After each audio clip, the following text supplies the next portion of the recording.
नमस्कार मित्रों, स्वागत है आपका स्टडी विथ प्रजापति की क्लास यूट्यूब चैनल पर। दोस्तों, आज का जो प्रकरण है वो है उत्सर्जन और ये कक्षा 10वीं का प्रकरण है। तो आज हम कक्षा 10वीं के उत्सर्जन प्रकरण का पाठ योजना बनाना सीखेंगे, लेसन प्लान बनाना सीखेंगे। तो चलिए बिना किसी देरी के स्टार्ट करते हैं और क्या क्या इसमें बिंदु आएंगे उसको समझते हैं। तो सबसे पहले आपको एक साइड में लिखना है छात्र अध्यापक का नाम, विद्यालय का नाम, विषय, उपविषय और प्रकरण। इतना चीज़ आपको लिखना है। दूसरे साइड में आपको लिखना है दिनांक, दिन, कालखंड, समयावधि और जिस कक्षा का आप लेसन प्लान बना रहे हैं उस कक्षा को आपको लिखना है। तो यहाँ हम कक्षा 10वीं का लेसन प्लान बना रहे हैं तो कक्षा 10वीं लिखेंगे और विषय में विज्ञान, उप विषय में जीव विज्ञान, प्रकरण में उत्सर्जन। इतना चीज़ आपको लिखना है और कालखंड में जिस पीरियड में आप पढ़ाने वाले हैं उस पीरियड को लिखेंगे, प्रथम द्वितीय तृतीय करके। ठीक है, तो इतना आपको समझ में आया होगा। अब अगला जो बिंदु आता है महत्वपूर्ण, वो आता है सामान्य उद्देश्य का। तो सामान्य उद्देश्य में विषय से संबंधित उद्देश्य लिखते हैं। तो जिस विषय को आप पढ़ाने वाले हैं तो उस विषय को क्यों पढ़ा रहे हैं, उस विषय को पढ़ाने का क्या उद्देश्य है, इस चीज़ को लिखते हैं सामान्य उद्देश्य में। तो पहला जो उद्देश्य है वो है विज्ञान विषय के प्रति रुचि जागृत करना। दूसरा है विज्ञान विषय के प्रति वैज्ञानिक दृष्टिकोण का विकास करना। तीसरा है जीव विज्ञान एवं जीवन में संबंध बताना। चौथा है विज्ञान विषय के प्रयोगात्मक कार्यों के लिए प्रेरित करना। और पांचवा है संबंधित रेखा चित्र बनाने हेतु प्रेरित करना। तो इतना चीज आपको लिख लेना है सामान्य उद्देश्य में। इसके बाद आपका अगला बिंदु आता है विशिष्ट उद्देश्य का। तो विशिष्ट उद्देश्य में आपको फिर से 3 बिंदु देना है। जो पहला होगा ज्ञानात्मक उद्देश्य, दूसरा होगा बोधात्मक उद्देश्य और तीसरा होगा कौशलात्मक उद्देश्य। तो ज्ञानात्मक उद्देश्य जो आप छात्रों को ज्ञान दे रहे हैं, जिस टॉपिक के बारे में पढ़ाना चाहते हैं, जिसको समझाना चाहते हैं, वो आएगा ज्ञानात्मक उद्देश्य में। इसके बाद अगला है बोधात्मक उद्देश्य। तो बोधात्मक उद्देश्य में आपका जो अभी आपने टॉपिक पढ़ाया उसको छात्र समझ गए, छात्रों को बोध हो गया उस टॉपिक का, उसको लिखेंगे बोधात्मक उद्देश्य में। इसके बाद तीसरा आता है कौशलात्मक उद्देश्य। तो कौशलात्मक उद्देश्य में जो अभी आपने ज्ञान दिया, जो अभी आपने बोध कराया, उसका उपयोग कर सकेंगे छात्र, तो उसको कहते हैं कौशलात्मक उद्देश्य। तो देखिए एक एक करके कैसे लिखते हैं इन तीनों बिंदुओं पर। तो पहला है ज्ञानात्मक उद्देश्य। तो ज्ञानात्मक उद्देश्य में लिखेंगे उत्सर्जन के बारे में समझाना, या फिर ये आप लिख सकते हैं कि छात्रों को उत्सर्जन के बारे में समझाएंगे, ऐसा भी आप लिख सकते हैं। अगला आता है बोधात्मक उद्देश्य। तो बोधात्मक उद्देश्य में लिखना है उत्सर्जन के बारे में छात्र समझ सकेंगे। ठीक है, इतना लिखना है। इसके बाद अगला आता है कौशलात्मक उद्देश्य। तो कौशलात्मक उद्देश्य में आपको लिखना है छात्र उत्सर्जन के बारे में लिख सकेंगे तथा उत्सर्जन तंत्र का चित्र बना सकेंगे। इतना चीज़ आपको लिखना है विशिष्ट उद्देश्य में। इसके बाद अगला जो बिंदु आता है वो आता है शिक्षण सूत्र का। तो शिक्षण सूत्र में आपको लिखना है सरल से कठिन की ओर और दूसरा लिखना है ज्ञात से अज्ञात की ओर, क्योंकि जो छात्र जानते हैं उससे छात्र नहीं जानते हैं उसकी ओर हम जा रहे हैं। इसके बाद अगला जो बिंदु आता है वो आता है शिक्षण विधि का। तो शिक्षण विधि में आपको लिखना है व्याख्यान सह प्रदर्शन विधि, क्योंकि आप विज्ञान में व्याख्यान भी दे रहे होते हैं और कुछ प्रदर्शन के माध्यम से कुछ दिखाकर समझाने की कोशिश भी कर रहे होते हैं। अगला आता है सहायक शिक्षण सामग्री। तो सहायक शिक्षण सामग्री में आपको लिखना है चाक, डस्टर, श्यामपट्ट, और यदि आप चार्ट वगैरह यूज कर रहे हैं, ठीक है, तो उसको आप यहाँ ऐड कर सकते हैं। इसके बाद आपका अगला आता है पूर्व ज्ञान। तो पूर्व ज्ञान में जो टॉपिक आप पढ़ा रहे हैं उसके बारे में छात्र पहले से कुछ ना कुछ जानते हैं, तो उसको कहते हैं पूर्व ज्ञान। तो पूर्व ज्ञान में आपको क्या लिखना है, छात्र उत्सर्जन प्रक्रिया के बारे में पूर्व ज्ञान रखते हैं। इतना चीज़ आपको लिखना है। इसके बाद अगला जो बिंदु आता है वो आता है प्रस्तावना का।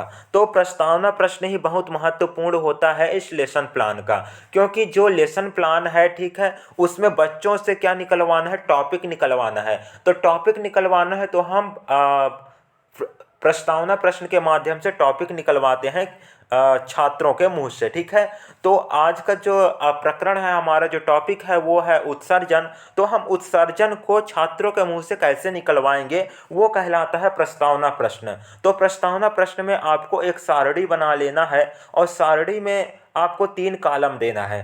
तो 3 कॉलम में आपको क्या लिखना है, पहले तो सीरियल नंबर यानी कि क्रमांक लिख लेना है। इसके बाद आगे लिखना है छात्र अध्यापक का प्रश्न।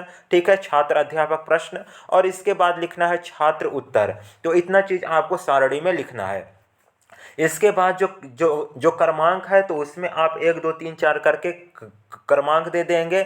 इसके बाद आपका आता है छात्र अध्यापक प्रश्न। तो जो छात्र अध्यापक प्रश्न है उसमें आप प्रश्न पूछेंगे, और छात्र उत्तर में जो छात्रों से संभावित उत्तर होंगे तो उसको आप छात्र उत्तर में लिखेंगे। तो पहला प्रश्न इसमें बनता है, आपने गन्ने का रस निकालते हुए देखा है? तो छात्रों का उत्तर आता है, जी हाँ, हमने गन्ने का रस निकालते हुए देखा है। और यहाँ एक महत्वपूर्ण बात और ध्यान देने योग्य है कि आप प्रश्न और उत्तर पूर्ण वाक्यों में ही लिखेंगे। ठीक है, इस बात को ध्यान रखिएगा जरूर। इसके बाद आपको एक बात और ध्यान रखना है कि जो आप प्रश्न पूछ रहे हैं उससे जो उत्तर निकल रहा है उसी उत्तर से अगला प्रश्न बनेगा। मतलब जो प्रश्न उत्तर है उसका श्रृंखला नहीं टूटना चाहिए। तो दूसरा यहाँ प्रश्न आता है, गन्ने के रस निकालने के बाद गन्ने का बचा हुआ भाग क्या कहलाता है? तो यहाँ छात्रों का उत्तर आता है, गन्ने के रस निकालने के बाद गन्ने का बचा हुआ भाग अपशिष्ट पदार्थ कहलाता है। इसके बाद देखिए, इसी अपशिष्ट पदार्थ से अगला प्रश्न बन रहा है। ठीक इसी प्रकार हमारे शरीर से भी कुछ अपशिष्ट पदार्थ निकलते हैं, वे कौन कौन से हैं? तो बच्चों का उत्तर आएगा, छात्रों का उत्तर आएगा, हमारे शरीर से निकलने वाले अपशिष्ट पदार्थ मल मूत्र पसीना इत्यादि। ठीक है, तो इसके बाद देखिए, इसी उत्तर से अगला प्रश्न बनेगा, शरीर से अपशिष्ट पदार्थ बाहर निकालने की क्रिया क्या कहलाती है? ठीक है, तो छात्रों का उत्तर यहाँ आ जाएगा, शरीर से अपशिष्ट पदार्थ बाहर निकालने की क्रिया उत्सर्जन कहलाती है। तो जो आपका प्रकरण था, जो आपका टॉपिक था, वो आपको मिल चुका है। इसके बाद जैसे आपको प्रकरण मिलेगा, टॉपिक बच्चों के मुंह से निकलेगा, तो आपका जो अगला बिंदु आता है वो आता है उद्देश्य कथन का। ठीक है, तो उद्देश्य कथन में आपको लिखना है, आज हम उत्सर्जन के बारे में पढ़ेंगे, या फिर आप इस प्रकार से भी लिख सकते हैं कि आज हम उत्सर्जन के बारे में अध्ययन करेंगे। ठीक है, या फिर ऐसे भी लिख सकते हैं कि आज हम उत्सर्जन का विस्तृत अध्ययन करेंगे, ये भी आप लिख सकते हैं। अब अगला जो बिंदु आता है आपका प्रस्तुतिकरण का। तो प्रस्तुतिकरण ही मुख्य है लेसन प्लान का। ठीक है, क्योंकि यदि प्रस्तुतिकरण आप अच्छे से लिखे रहेंगे, अच्छे से समझे रहेंगे, तो आप बहुत ही आसान तरीके से किसी भी क्लास के बच्चों को हैंडल कर पाएंगे और वहाँ एक्सप्लेन कर पाएंगे अपने टॉपिक को। तो जो प्रस्तुतिकरण है उसमें भी एक सारणी बनेगा जिसमें 5 कॉलम होंगे। तो 5 कॉलम में आपको क्या क्या लिखना है, तो पहले कॉलम में आपको सीरियल नंबर क्रमांक लिख देना है। इसके बाद दूसरे कॉलम में शिक्षण बिंदु, तीसरे कॉलम में छात्र अध्यापक कार्य, चौथे कॉलम में छात्र क्रिया, और 5वें कॉलम में श्याम पट्टकार। तो आपको जो क्रमांक है उसमें 1 2 3 4 करके ऐसे लिख देना है। शिक्षण बिंदु में आप जो आपका प्रकरण है, जो आपका टॉपिक है, वहां से आपको स्टार्ट करना है। तो आज का जो टॉपिक है वो है उत्सर्जन, तो हम उत्सर्जन से स्टार्ट करते हैं। इसके बाद जो छात्र अध्यापक कार्य है उसमें पहले आप उत्सर्जन का परिभाषा लिखेंगे, जैसे हमने लिख रखा है। देखिए, हमने लिखा है, वह जैव प्रक्रम जिसमें जीवों में उपापचय क्रियाओं में जनित हानिकारक युक्त पदार्थों का निष्कासन होता है, उत्सर्जन कहलाता है। ठीक है, तो ऐसे भी ही आपको भी लिख देना है। छात्र क्रिया में आपको लिखना है, छात्र ध्यान पूर्वक सुन रहे हैं। इसके बाद श्याम पट्टकार में आपको लिखना है, उपपचय। देखिए, पहले तो जो टॉपिक है उसको सबसे ऊपर लिखना है और अंडरलाइन करना है। इसके बाद जो कुछ आप छात्र अध्यापक कार्य में लिख रहे हैं, मतलब जो कुछ भी आप पढ़ाने वाले हैं उसको तो लिखना है छात्र अध्यापक कार्य में। तो छात्र अध्यापक कार्य में जो कुछ भी आप लिख रहे हैं उसको शॉर्ट फॉर्म में लिखना है श्याम पट्टकार में। तो इतना चीज़ समझ में आ गया। अब मैं पूरा प्रस्तुतिकरण आपको पढ़कर सुनाने वाला नहीं हूँ, आपको PDF इसका मिल जाएगा, तो आप PDF से देख लीजिएगा। लिंक डिस्क्रिप्शन में है पीडीएफ का, वहाँ से जाकर आप डाउनलोड कर सकते हैं पीडीएफ। तो चलिए, जो प्रस्तुतिकरण है मैं उसको ऐसे ही स्क्रॉल कर रहा हूँ, तो इसको आप बड़े ही ध्यान से देखिए और समझिए कि कैसे लिखना है प्रस्तुतिकरण में। अब यहाँ ध्यान देने योग्य बात है, जैसे मानव में उत्सर्जन पढ़ा रहे हैं, तो मानव में उत्सर्जन पढ़ाने के लिए हम मानव को उत्सर्जन तंत्र का चित्र भी बनाना पड़ेगा हमको। तो यहाँ ये लिखना है कि छात्र ध्यानपूर्वक सुन रहे हैं तथा चित्र बना रहे हैं, क्योंकि हम एक्सप्लेन भी करने वाले हैं और छात्र जो हम ब्लैक बोर्ड में जो श्यामपट्ट कार्य में जो चित्र बना रहे हैं ब्लैक बोर्ड पर, उसको छात्र बना भी रहे हैं, तो समझ भी रहे हैं और चित्र भी बना रहे हैं। तो इसलिए छात्र क्रिया में यहाँ क्या लिखना है, छात्र ध्यानपूर्वक सुन रहे हैं तथा चित्र बना रहे हैं। ठीक है, इसके बाद ऐसे ही आपको लिखते जाना है। छात्र अध्यापक कार्य में जो आप जितना पढ़ा रहे हैं उसको पूरा फुल फॉर्म में लिखना है, ठीक ना, पूरा विस्तार से लिखना है। और श्यामपट्ट कार्य में क्या लिखना है, शॉर्ट फॉर्म में आपको लिखना है। तो इतना चीज़ आपको समझ में आ गया। मैं इसलिए ये इसको स्क्रॉल करते जा रहा हूँ, क्योंकि यदि हम पूरा एक्सप्लेन करेंगे तो बहुत टाइम का हो जाएगा ये पूरा जो लेसन प्लान है। ठीक है, आपको लिंक डिस्क्रिप्शन में मिल जाएगा पीडीएफ का, वहाँ से आप पीडीएफ डाउनलोड ज़रूर कर लीजिएगा इसका। चलिए, अब जैसे आपका प्रस्तुतिकरण खत्म होगा, ठीक ना, तो इसके बाद आप जैसे जितना पढ़ाए हैं उसका जस्ट आपको क्या करना है, पुनरावृत्ति प्रश्न पूछना है। तो यहाँ आपको ऑब्जेक्टिव टाइप, ठीक है, जिसको छात्र बता सकें ऐसे क्वेश्चन लिखना है, कोई 5 क्वेश्चन पुनरावृत्ति प्रश्न में।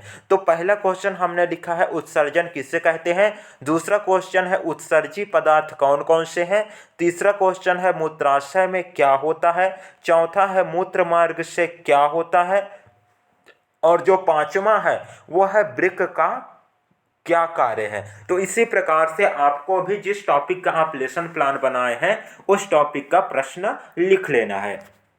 इसके बाद आपका अगला आता है कक्षा कार्य। तो कक्षा कार्य में भी आपको ऑब्जेक्टिव टाइप ही 5 क्वेश्चन लिखने हैं। ठीक है, तो इसमें हमने लिखा है उत्सर्जी पदार्थों के नाम बताइए, पादप उत्सर्जन कैसे करता है, तीसरा है मानव उत्सर्जन तंत्र का मुख्य अंग कौन सा है। इसके बाद अगला क्वेश्चन आता है मूत्राशय का आकार कैसा होता है।